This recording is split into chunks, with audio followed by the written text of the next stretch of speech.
You know what confuses me? How do we have racial discrimination? That confuses me. How can you say that you love God, but don't love the Bible? Okay. I know that may have confused you, okay? But I'm gonna ask again. How can you say that you love God, but don't love the Bible? See, people pick out certain verses of the Bible and they believe that. That part they believe. They don't believe the whole book. They pick out the parts that works for them. They pick out the parts that they want to believe in. I didn't think we had that privilege, but I don't know. You might be a little different. We should have no racial discrimination.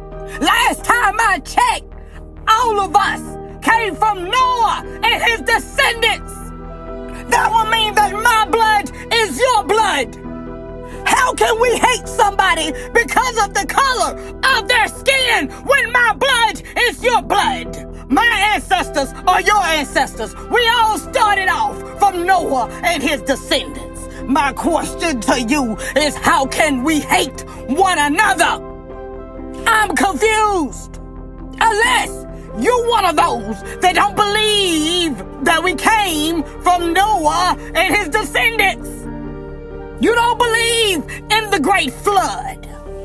If that is you, that is fine. But I'm telling you, I believe. I have no room in my heart for hate. I love my God with every fiber of my being. And I can tell you one thing I know without a shadow of a doubt, that every last one of you are my brothers and sisters. My blood is your blood. Somehow we're connected. Yeah, we can treat our brothers and sisters of different races very bad and ugly. We can look upon them with hate. I don't know about you, but I'm quite sure that there are many different races in the kingdom. And I'm wondering, how are you gonna make it there amongst them races when you already can't stand to be around them here in darkness? That's just a thought. I can tell you one thing I do know, that if you today is racist against any race, then my God is not dwelling in you. When my God dwells in you, he give you a love that you don't understand. You love his children, every last one of them. You realize that you have no authority to judge them. You pray for their souls. You pray for their salvation. You don't have to treat them like some contagious disease when they're in your presence. Or give them a fake smile while you think ugly things in your mind. Although they may not know what you're thinking, my God does. He knows. You know, when I first started this journey, which was years and years and years ago, I went to many churches. I'm going to tell you, I have visited many churches.